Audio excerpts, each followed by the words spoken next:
Welcome to ESPA's, I believe, 42nd annual meeting and the second annual meeting that is done via Zoom.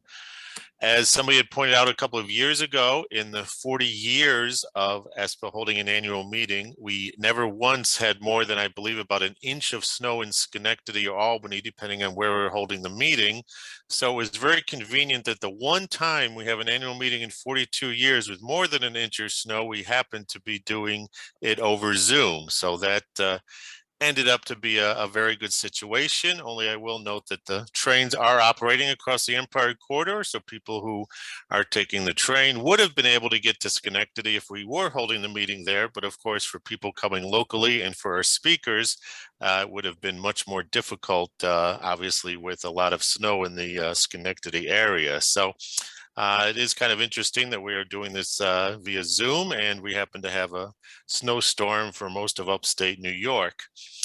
Also, we have a good number of people joining us today and a good list of speakers. So I'd like to welcome everybody for joining us today, only unless you were out going skiing or snowshoeing. There's not too much else to do in upstate New York right now, since most of upstate New York from Rochester all the way down to Westchester County, it is currently snowing. So welcome everybody for spending a snowy Saturday with us for our annual meeting. And we certainly hope to be back in some location in the Albany Schenectady area for the annual meeting for 2023. So hopefully this will be the last time we will do the annual meeting on Zoom. We did have to make the decision about that in January when the numbers were high. I know a few people had asked why we weren't meeting in Schenectady, which obviously with the weather looks like a perfect opportunity now, but the decision on whether we were holding it in Schenectady did have to be made back in January. And as you know, the COVID numbers in January were very high, and there's no way we could have committed to having a physical meeting in Schenectady back at that time frame anyway. So first, I'd like to go to our first speaker, Jane and Luke. Jane is a senior manager, government affairs of Amtrak, and Luke is a road foreman of engines working on the Empire Corridor based out of Niagara Falls. And they will provide us some perspective of what's been going on in the Amtrak world, and I believe Bruce can pull up the presentation, and I'm not sure whether Jane is starting and then Luke is joining or whether they're doing it together, but I will throw that over to Jane to start the presentation, and then have Luke come in when he needs to. So welcome to Jane.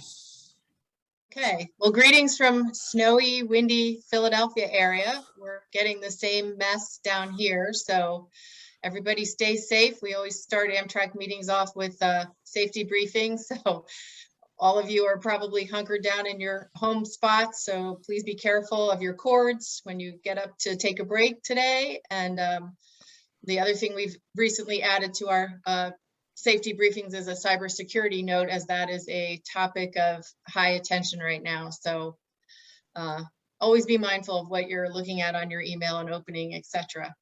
So thank you for the opportunity today to meet with you guys. I'll just introduce myself because unfortunately, I think I've only met one or two of you in person. So I'm based out of Philadelphia. I filled Bill Hollister's old position last April, just after your annual meeting. So my colleague Derek James and Luke handled that one for us. I have Maine to Maryland, just as Bill did. And obviously COVID has hampered my ability somewhat to get out and do public outreach, but I did get quite a few trips in last summer and spring when the world opened up a tad. So hopefully we're approaching a similar period this spring where we can get back to a semi-normal world where we can get out and about more. So let's see, can we go back to the topics slide, the second one there? Second, sure, absolutely. Okay. Whoop. There we go. There we go. There we are. So I'm just going to talk briefly today about a couple of things. Obviously, Amtrak's recovery, our federal funding. There's been a little bit of activity in that arena last night or so. some of our marketing efforts, because I know that's important to this group. And then Luke will come in and cover some operational questions, which I know you are all anxious to hear about. And then we'll take your questions and answers together. And so, Bruce, I'll just try to pause when I'm ready for you Sure. to move on. No problem. So this slide is, and I apologize, some of these slides are kind of busy and hard to read, but you have the deck and there's no problem if you want to, distribute that to your membership. This shows, our efforts and our recovery. It's been slow. And of course, at the beginning of COVID, our business traveler just evaporated and they've been slow to come back. We were doing pretty well. As you see, the blue is pre-COVID ridership, and then the line is the percentage of pre-COVID. And this graph treats pre-COVID as 2018 to 2020. So we were doing pretty good last summer. Going into the fall, we were up around 60, a little bit over 60% of the prior COVID levels. And then in December, you can see it's starting to dip in December and January with the Omicron. So we've been, working really hard during COVID to attract new customers that have never ridden Amtrak before. And we were very aggressive in some of our pricing and our marketing efforts to kind of try to fill the trains as best we could. Long distance has been and continues to be strong. So we think the Omicron variant set us back about 30%. And the other factor that we're dealing with right now, like the whole country is hiring. Hiring and high attrition rates really have led to some major staffing constraints for us. We are down about 1,200 hourly positions versus February of last year. And the other factor to keep in mind there is that for our skilled crafts, our training curve is quite long. So there are some jobs that, we can bring people in today and they're really not up to speed for the better part of 1.5 to 2 years. So, it's a bad hiring pool and then it's a long learning curve. So we're really doing our best to ramp up those efforts and have been. And of course, Omicron sort of hindered that a bit because we weren't able to bring people in for in-person interviews. But I'm happy to report on the government affairs side. My boss, Rob Eaton, took a job and his former field job out in Seattle remained open from last year. And we just recently filled that. So that's a good news item for Rob. He doesn't have to do double duty. And we also are looking to add other government affairs jobs this year and into next year. So I think you can go to the next slide. Yep. So this is hard to read and I apologize for that, but this is just the station ridership in New York. And the good news here is that New York has done better than the other state-supported services in terms of ridership decrease. For FY21 to 20, all the state services were down about 31% and New York was only down about 22%. But you can see that we have, a long way to go to get back to the pre-COVID levels. And so now I'm just going to go over some of the federal funding high points and the IIJA. We're still referring to that in-house. I mean, you'll hear other people call it the bipartisan infrastructure law, the bill. We just call it the IIJA because that's the name of the act. So the Consolidated Appropriations Act was released last week on the 8th, and I don't think we expected it to pass, but it did. Senator Schumer was determined, I think, on Thursday night. So that's great news, and that appropriates $2.33 billion to Amtrak, and that is separate from all of the IIJA funding, and it doesn't have any impact on those dollar figures. So the IIJA funding, $22 billion of that over 5 years comes directly to Amtrak. And I don't know how well versed your group is in the act and if they've all read it, and all the buckets of funding can be quite confusing, and who's on first and who can take advantage of the various buckets. And a lot of that still needs to sort out with the grant programs as the NOFOs are introduced. So the FY22 monies from IIJA have not been dispersed to Amtrak yet. I don't have any idea of when that timeline might be. And so obviously there's, we're going to take a look at all the other discretionary grant dollars and figure out how best to use those with our partners as we move forward.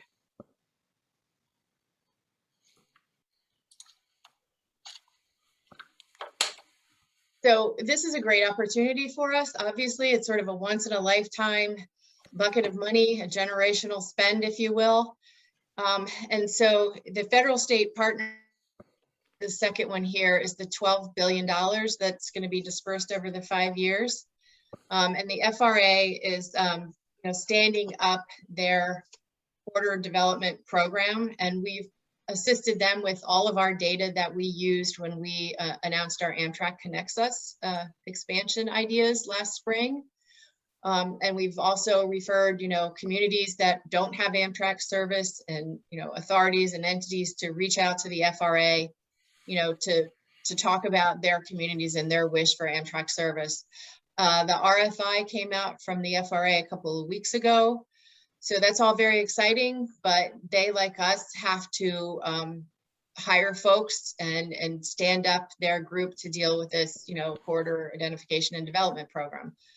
So then the next bucket is the restoration and enhancement grants, and that's up to 200 million for 5 years. And those are operating, I think if you can see on the left in the green, it sort of says what the background purposes for that bucket of funding.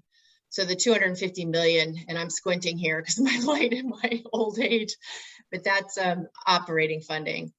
And then of course the Interstate Rail Compact grants are there. And then our national network is about 1.26 billion over 5 years. And that bucket of money is important because that will allow Amtrak to help communities and states and our stakeholders support corridor development. So we are going to have some money to help fund studies and et cetera.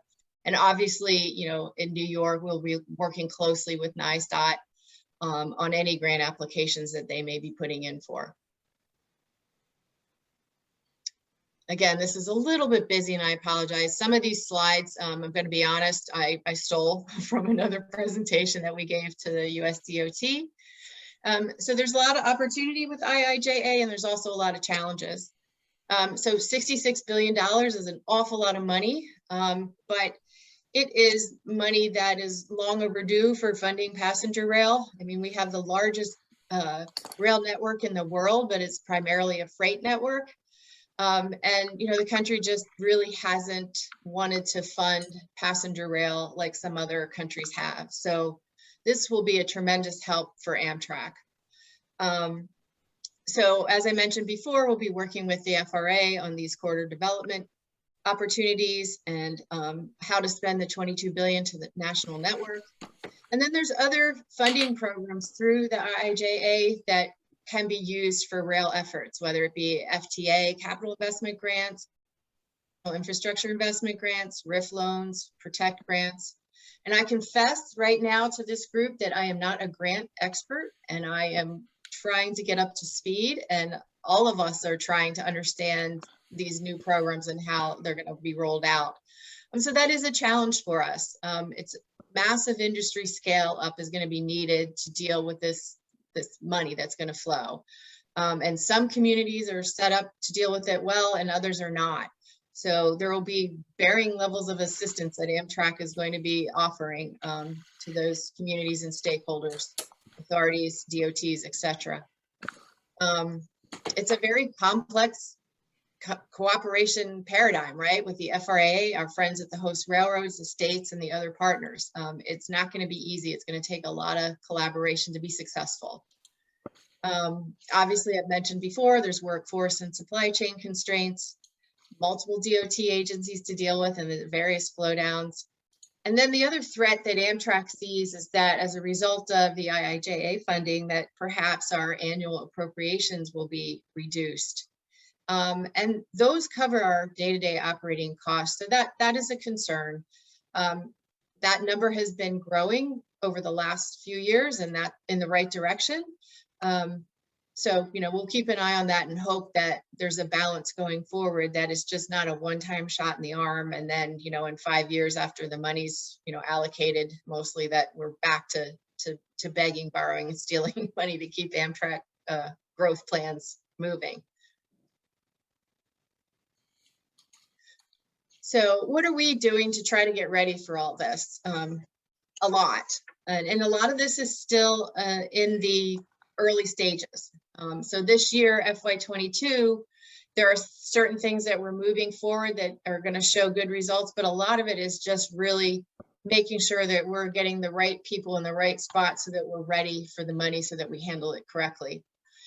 So on the state-supported side, the PREA 209 cost methodology policy has, been, we've been in discussions with SAPRC, and I think there was a meeting a couple weeks ago, and they finalized the most recent amendment on the 24th, and I believe that dealt mostly with equipment.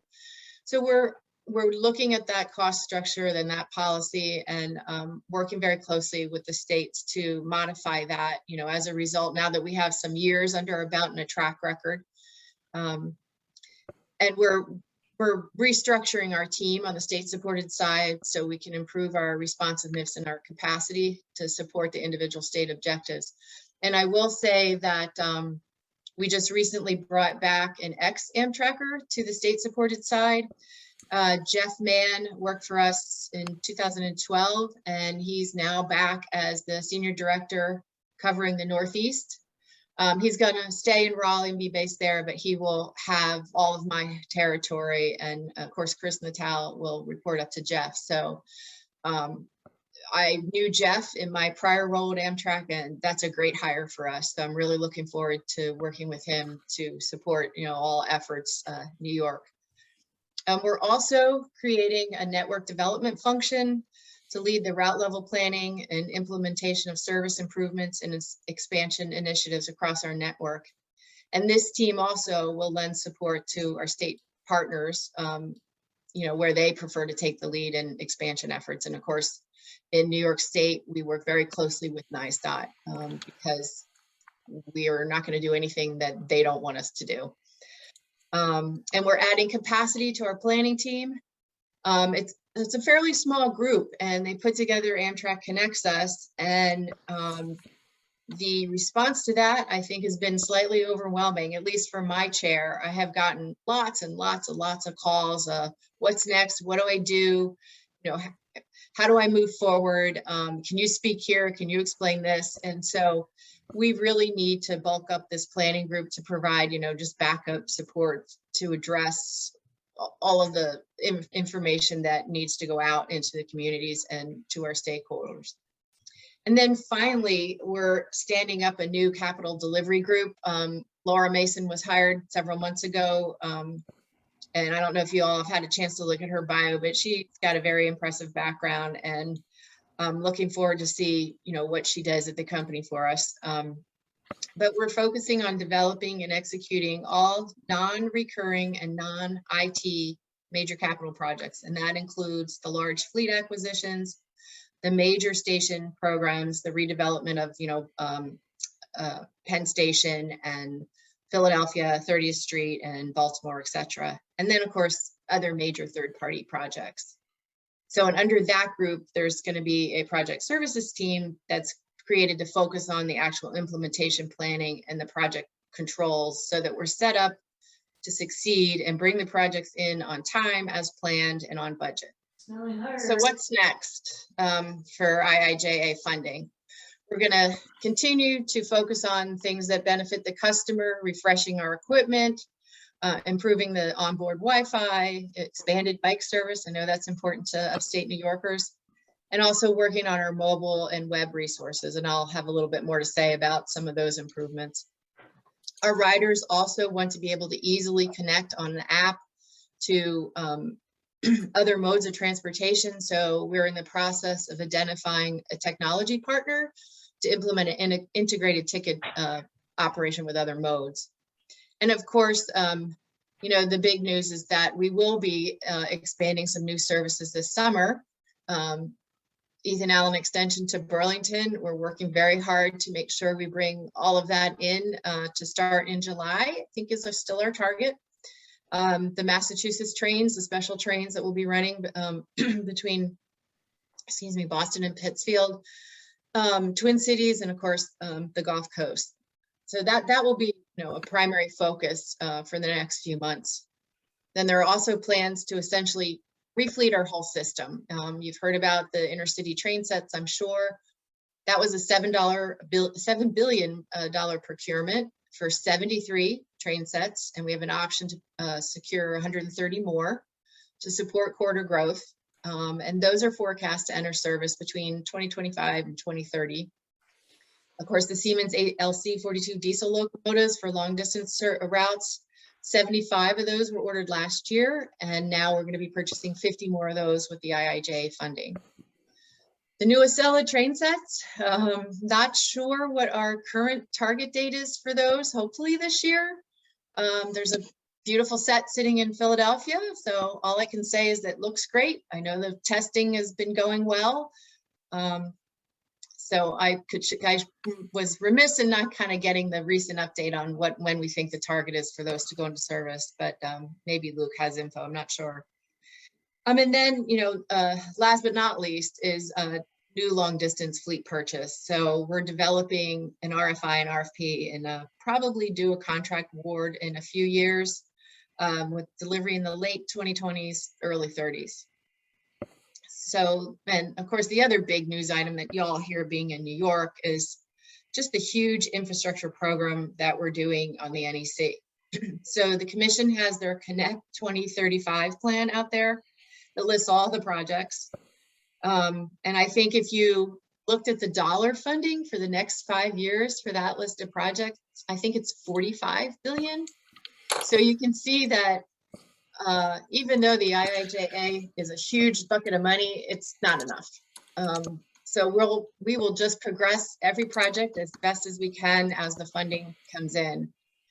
And then the last part of where the funding will be addressed is stations. The IIJA funding gives us about $75 million annually to keep progressing our ADA program.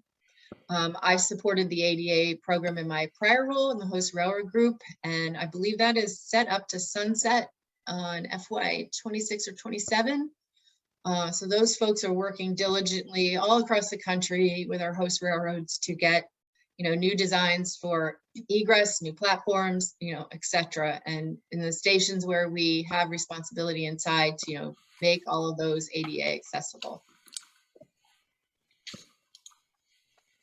I just threw this one in here so you could just see the projects, because people talk about Gateway, and I don't know that everyone understands exactly what that means.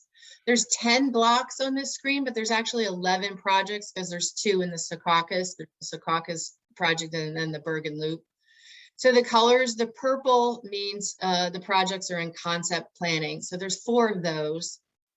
The green is preliminary design and NEPA, and there's 4 of those. And then the orange is final design and pre-construction, and that's the Hudson Tunnel project. And then the blue are in construction, and there are 2 of those, and that's Portal North Bridge and the Hudson Yards concrete casing. I just threw this in here. It's pretty hard to read, but the key takeaway here is that we are preparing to start the NEPA process, where all alternatives will be examined and vetted, and where the public will have their say.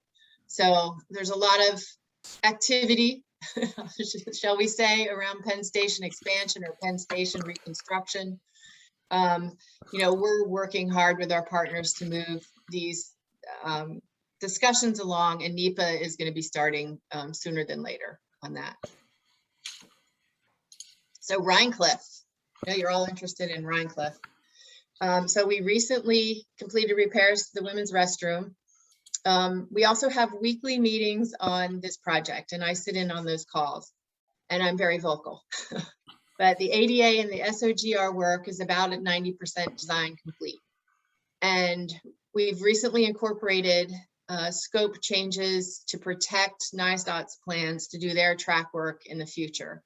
So we really needed to understand what they were thinking of planning to do through there and what we need to do so that we aren't putting something in place that, you know, needs to get ripped out a couple of years later whenever NISDOT has funding to do the track work that they have on their plate.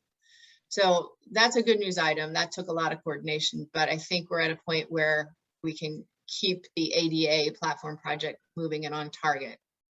So the track work that Amtrak needs to do, not NISDOT track work, that is on track to start this summer, you know, barring something else that comes out of the woodwork that we weren't aware of. And so then our platform construction would be sometime in FY23. So I know that's probably not fast enough, but trust me when I tell you that's a complex project, and we've been working very closely with the town and NISDOT and our folks to bring that to fruition. And I know that folks want to have some kind of event. So I think as we get closer to knowing when we're going to start the track work, it might be good to have it right before that, so that we're not doing an event at the station while we're working. I know that Senator Schumer's office has asked about doing some kind of groundbreaking event. You know, I think they want to say, here's a benefit of the IIJ funding, which technically it's not exactly, but it will be in the future. So stay tuned for that. And so I've just put in some examples of some of the marketing content. So obviously during COVID, the messages were, you know, we want you to feel safe getting back on Amtrak. These are hard to read, but social media, travel safe. We're ready when you are. You have space on the train. This is what we're, you know, the top left is us sanitizing the trains. Bottom right is our partnership with Lysol. So that was the messaging that we used, you know, in spring of 21 when we saw folks getting ready to come back on the train. And we did a lot of investing during COVID. We introduced new technology. We have new kiosks are rolling out in the stations. We put a bid up program on the app where customers can bid for a seat upgrade. We put reserved seating on additional services. And of course, you all are probably familiar with the capacity indicators. When you book on the mobile app, it shows you how full the train is, so, which I personally thought was really kind of cool and very helpful. The next two slides are just some of the e-commerce activities from recently. And I confess I haven't tested to see how all of these work. So trip details, we've made that a little bit easier so that you can see cross-journey route details. Station facility names, that, you know, those of us who are old railroaders, we know where everything is and we know what the station names are, but you know, Newark is a good example. There's actually 3 Newarks if you count Newark, Delaware, and then the 2 in New Jersey. So you'll see on the app when you punch in your station name, there's a secondary identifier that's helpful to folks. And then timetables. PDFs will now be available for origin destination timetable searches. I haven't tried that one yet. I haven't seen that. And then we're doing a pilot with the TSA to put a date of birth in the app, and then the kiosk bookings. And then we've also added the ability for folks to do some self-service when they need to modify a reservation during a disruption cancellation, which I think is key because, you know, I've heard people on trains when they needed to try to change a booking and getting through on the number can be difficult. So pushing the self-serve ability down to the mobile app is what customers want. And so those are the things that we're working on. And then the last one is a message center inbox that was just launched in February. And it includes a place for all the push notifications. So receipt notification, retrieval and deletion of push notifications. So I am not a marketing expert, but they're working hard on the mobile app to make it better and better for the customers. So if you don't have it on your phone, I highly recommend that you download it. And being of a certain age, I will tell you that sometimes technology is a challenge for me, but the mobile app is so much easier for me anyway than booking on Amtrak.com on my laptop. And I think it will also do some things that aren't available on Amtrak.com. So I urge y'all to take a look if you're not using the mobile app now. So this is another busy slide from our marketing folks, but this is sort of some of the efforts that they've made in New York State specifically to target the millennials. So millennials are ages 26 to 41, folks that are born between 1981 and 1996. And they basically sort of split the marketing targets into an upstate and a downstate message. Obviously, the downstate is New York City, Hudson Valley, Long Island, Northern New Jersey. The upstate is all the station location cities, Albany, Utica, Rochester, Syracuse, Buffalo. And I did go on NewYorkUp.com last night to see if there was anything there, and I couldn't find anything, but apparently that's where they're pushing some content. Social media, Facebook, Instagram. I don't do a whole lot of that, but I get on Instagram and I follow Amtrak, and I will say that I think the videos that they post there are pretty good. You know, a lot of our services have their own sort of social media accounts, but the Amtrak.com does a really good job of sort of targeting all different kinds of services. And of course, you know, the Empire services included in that list of, you know, marketing efforts. So the next couple of slides are just examples of that content. So for students, you know, we love students riding the train, you know, and this just says, you know, if you want to see your dog, you know, come home on break, take a nap. If you've finished your finals, you're tired, spring break, you know, those kinds of messages. And then the New York State Digital Creative Escape to Upstate. There's just some of the branding. And then you can see on the right, that's an Instagram post, you know, so go to head up to New York to hike, bike, and then there's a video.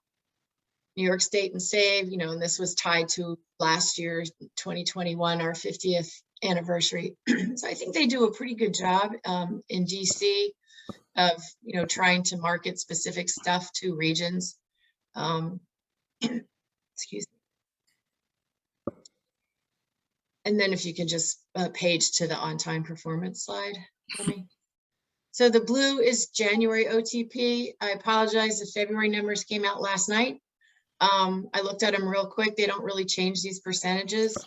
The good news here is that, you know, Empire service in aggregate is about 85%, which is pretty good. We'd love to see all of them over 90, but we do pretty well, you know, and part of that is because we have more control over the Hudson line now that it's leased.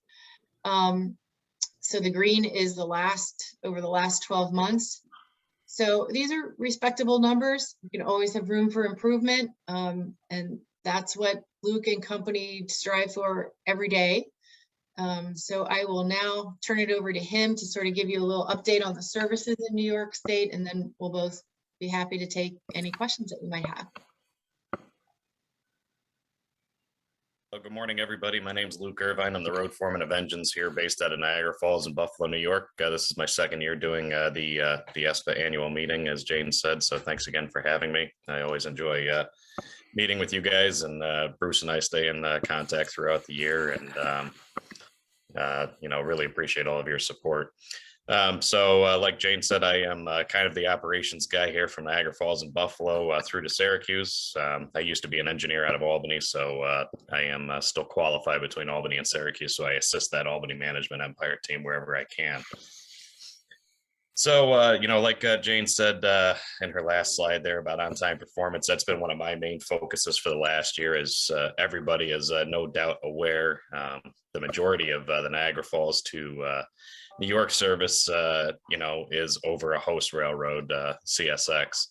As you can see there in the slide there, we have made improvements there, and I'll be the first to say that this is, like I said, one of my main focuses, and we have had a lot of success with CSX working with us, and we've also seen, you know, a lot of individual improvements in train-to-train performance thanks to that cooperation from CSX. This time last year, for instance, some of our trains were below 50% for our new customer OTP metric.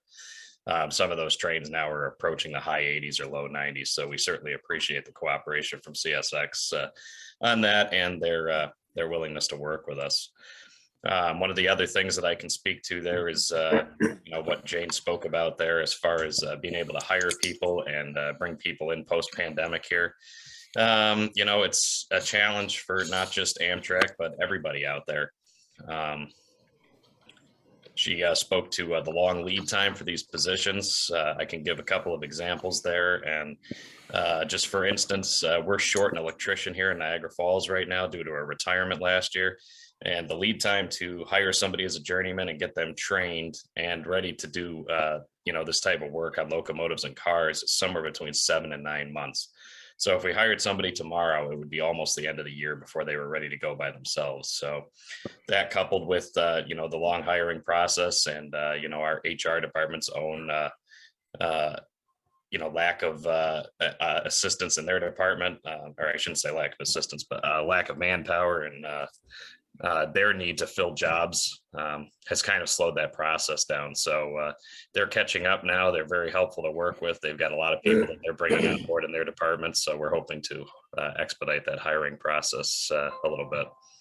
Another thing that everybody has talked about there is, our parts. It's not just manpower. It's not just issues with getting people ready to work in our shops and on our trains. But we have a supply chain issue here with getting locomotives back on the road when they do go down for defects or maintenance. That's something that hopefully will be alleviated here in the next few months, but it's something we're very challenged by. For instance, last week we had 3 of our infamous dual mode 700 P32 ACDMs out of service, and they were all waiting for parts that have a 3-month lead time on them. So they might not be back in service until June. So that's something that, again, not just, everybody, it's not just the railroad is dealing with. So I hope that answers some of your questions, and I'll turn it back to you, Bruce. Okay. Thanks, Jane. Thanks, Luke. Gary, you want to come back on? I am back on. Yes. Okay. Now, if people have any questions for Jane or Luke, if you could type it into the what you were saying, Bruce, type it into the chat or the Q&A. The Q&A. So okay. So all attendees, your opportunity to interact with the speakers is through the Q&A box. If you type a question into the question area, then Gary and I are going to be moderating them. So it's here they come.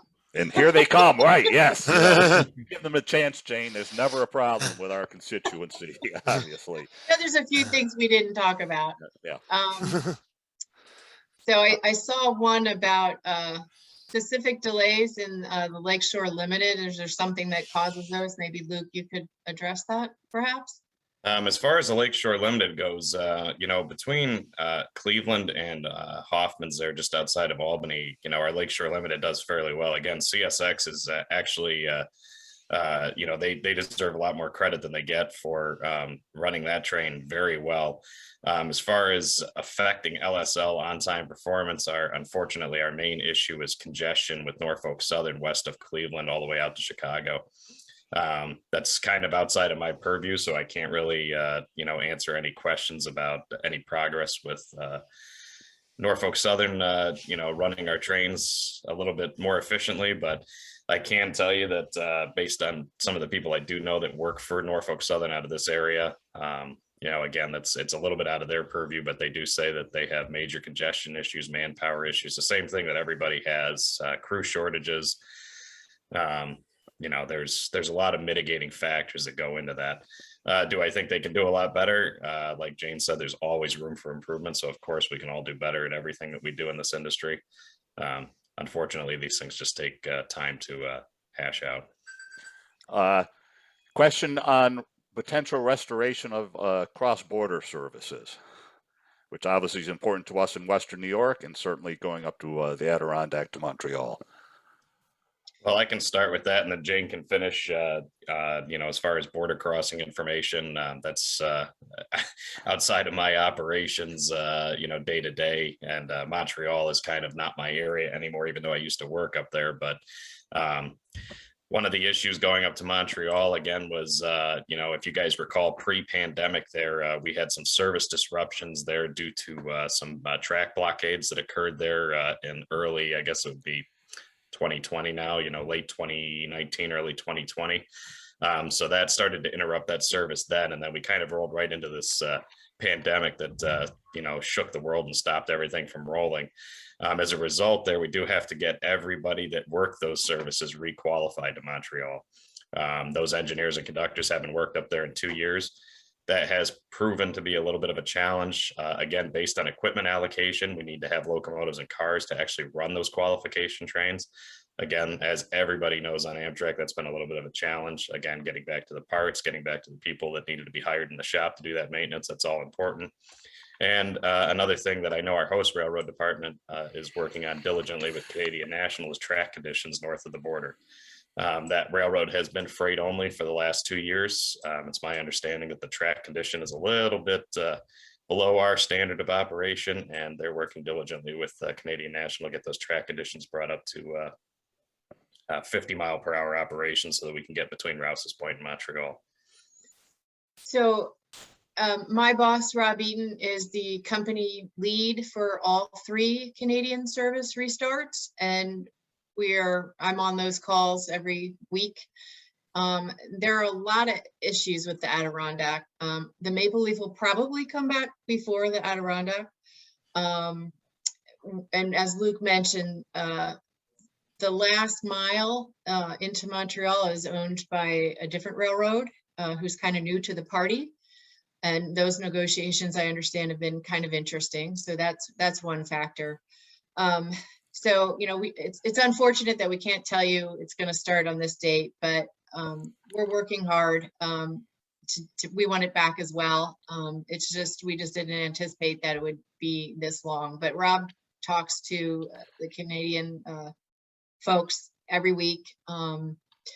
There's things to consider, such as if a person says they're COVID free or something and gets rejected at the border, how do we get them back over the border? And all of the paperwork, that we didn't have before because of COVID is one of the wrinkles. And we've gotten through a lot of that. And I think that has sort of been, for the most part, resolved. There's just stuff that you wouldn't think that you've got to address. If we ran the service before, why can't we just run it again? And I will just tell you that COVID just threw it all up in the air, and it's almost like we're starting over completely. But we know everybody wants it. We've been working really hard. And that's about all I can say about it. I just don't have a target date for you, but I'm pretty sure the Maple Leaf will come back. Luke, don't you think that's a fair statement, that Maple Leaf might start before the Adirondack? Yeah, I believe that will be the case. There's a lot less logistical issues there with restarting that service to Toronto. So hopefully we'll see that sooner than later. Jane, isn't the other thing that right now Canada requires a negative COVID test, which is also something that, depending on how long you were on the train, if you were connecting from somewhere else, or just the cost of doing it doesn't exactly encourage people to go across the border. So at some point, if Canada relents on that might make things easier too. Is that an issue also, I guess, for as far as every passenger having to have a negative COVID test within so many hours? Right, it is. And they just out west, they just curtailed the bus service between Vancouver and BC and Seattle. So they're not completely open. And so Right. I think in the very beginning we had hoped to start all 3 services at the same time, and not go up and not be able to come back, etc. And it's just, things have just been in flux. So, the parameters need to settle down and say, this is what's going to be required going forward in our new normal world. And, we've had to deal with all the changes as they've come up, and we just didn't want to pull the trigger and, God forbid, not have everything covered and leave people stranded. So. I can comment on that too a little bit, Gary. I believe one of the issues, and I could be mistaken, I don't work for Transport Canada, but I believe that some of the COVID rules there in Canada differ between provinces. So like I believe out here in Niagara Falls right now, you can actually cross into Ontario without a COVID test at all, but you do have to be vaccinated. So I don't know how that impacts people as far as their willingness to book travel over the border. But that is a little bit of a relaxation from what we saw here just a few weeks ago.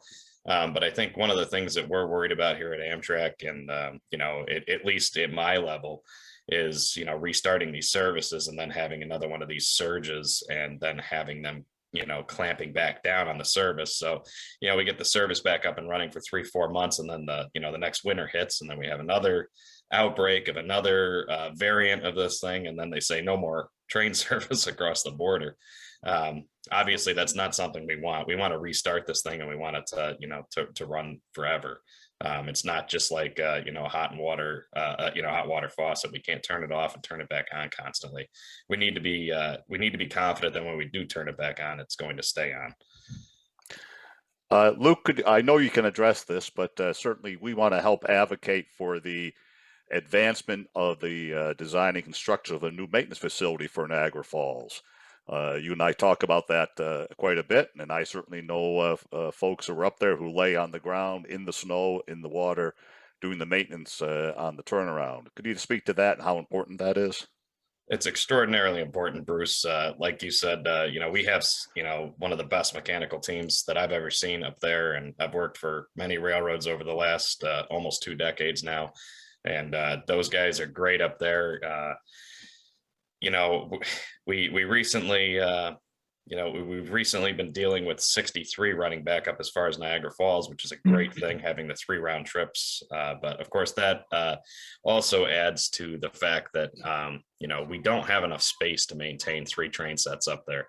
We're constantly jockeying equipment around. We constantly need, to move one train from the other track, or need to swap engines due to, something that one of those engines may need.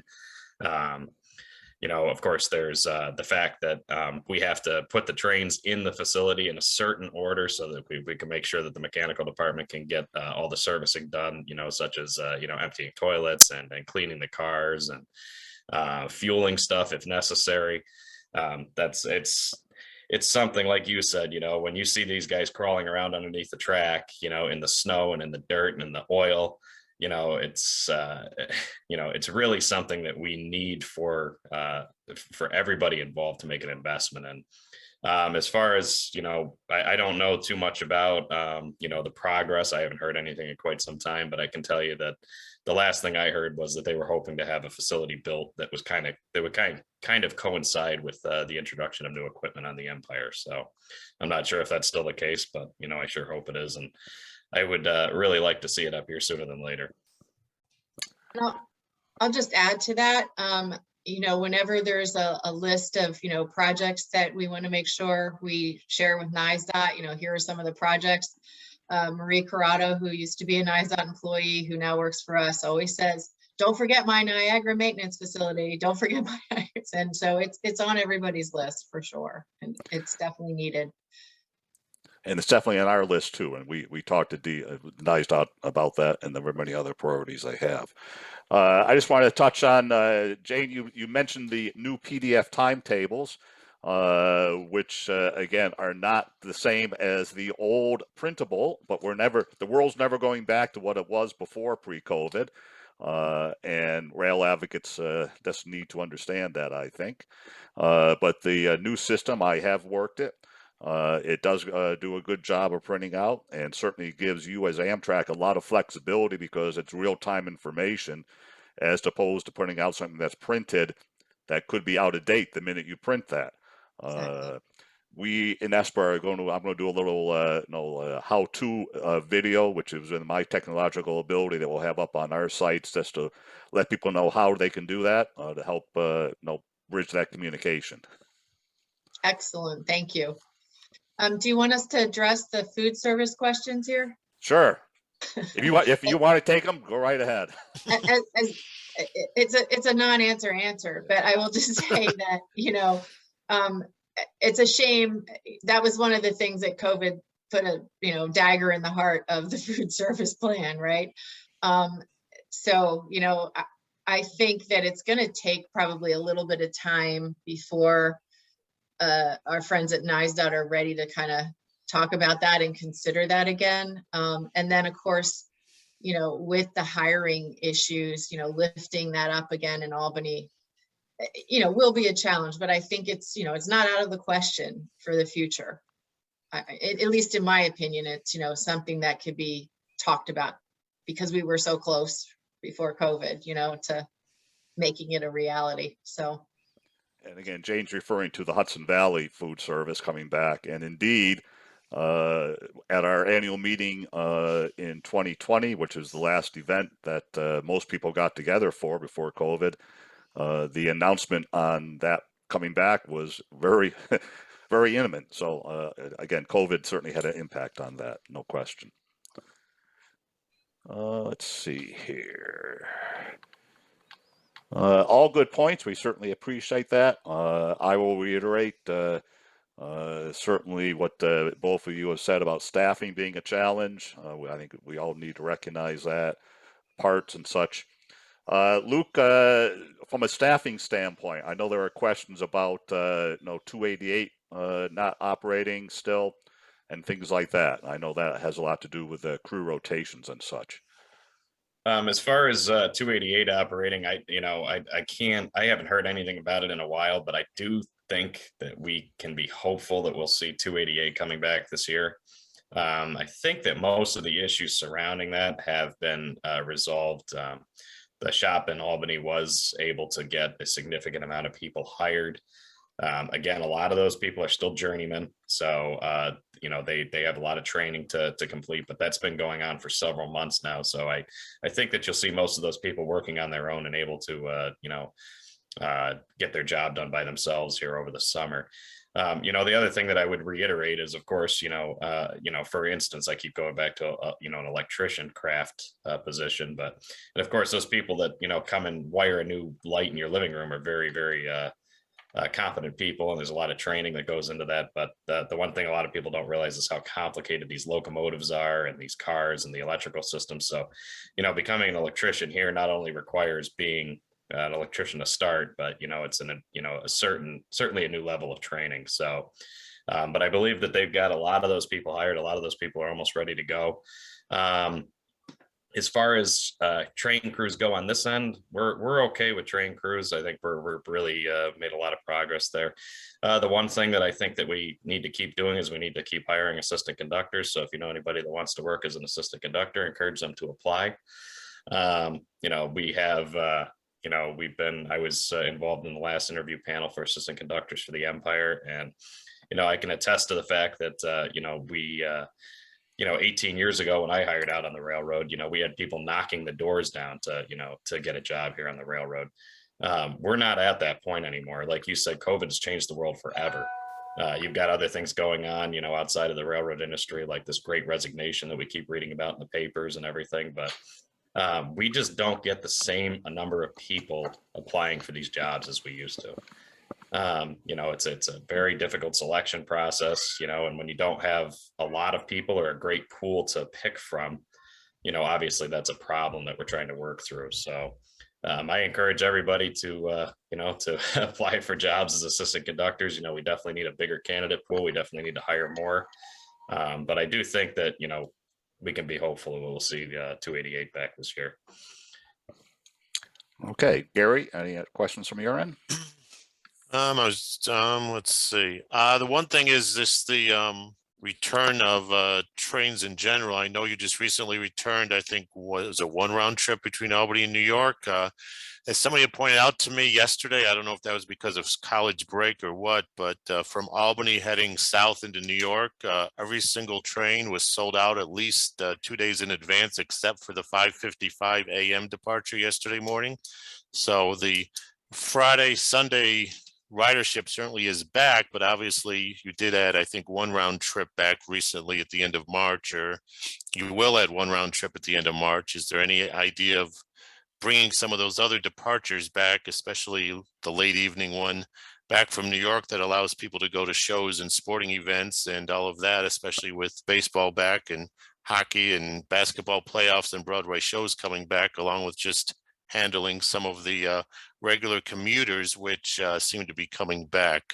For example, my wife goes from Croton to Grand Central on Metro North every day, and she's noticed just in the last week that the number of riders on the rush hour trains has gone up tremendously on Metro North. And if that happens from Albany, Rhine Cliff, and Hudson, then obviously with the reservations, there's just going to be locked out. And once these people come back, we don't want to have them locked out because there's fewer departures, because there was less ridership. So, I mean, I don't know how that's handled from your perspective or from Amtrak's perspective as people start coming back and there's fewer rush hour trains right now. Yeah, I know March 28th, there's 9 round trips. Okay. Weekday between New York City and Albany. And then the only other note is, you know, the Lake Shore is going to continue on the schedule that it's on now for a little bit longer. And that is, you know, the reason for that one is really tied to hiring of mechanical and the parts and all of that stuff. It's not necessarily crew. It's mechanical servicing on either end for the train. So Yeah, right, I'm sorry. Right, just lack of people in New York and Chicago, which we know is an ongoing problem with hiring. So, Yeah, I don't Chicago know. got hit very hard. yeah. Yeah, I don't know what the plans are for, you know, on more train starts or I will say that on consists that are now 6 cars long, if we add another car, which of course NISDOT has to be the one that agrees to that because it impacts their costs. When you add a 7th car, you have to have more crew. So, you know, there's only so much you can do with the solution of why aren't you adding cars? Right. And then you also have more lack of space in Niagara Falls where you're trying to maintain 3 trains every night, as Luke well knows. So that pushes more maintenance into the Niagara Falls when you lengthen it. But we would like to thank that. I know that not only weekend, but also some weekdays, at least 2 of the trains from New York to Niagara Falls have been operating consistently with 6 cars, which is, you know, 20% more potential riders than the typical 5 cars, which it was operating with most of the time actually before COVID and of course during the beginning of COVID. So people have noticed that there's a lot more people, especially on those trains to Niagara Falls, and that the 6 car on weekends and even sometimes during the week has certainly helped to carry more passengers on that area where demand has obviously increased faster than on the Hudson Valley part. So thanks for that also. I don't know if there's one final question you have out there. I think we've covered. I think we've covered everything. Okay. That makes sense. Okay, then. Thank you very much, Jane and Luke, and we'll be in contact. And thanks for spending your snowy Saturday morning with us.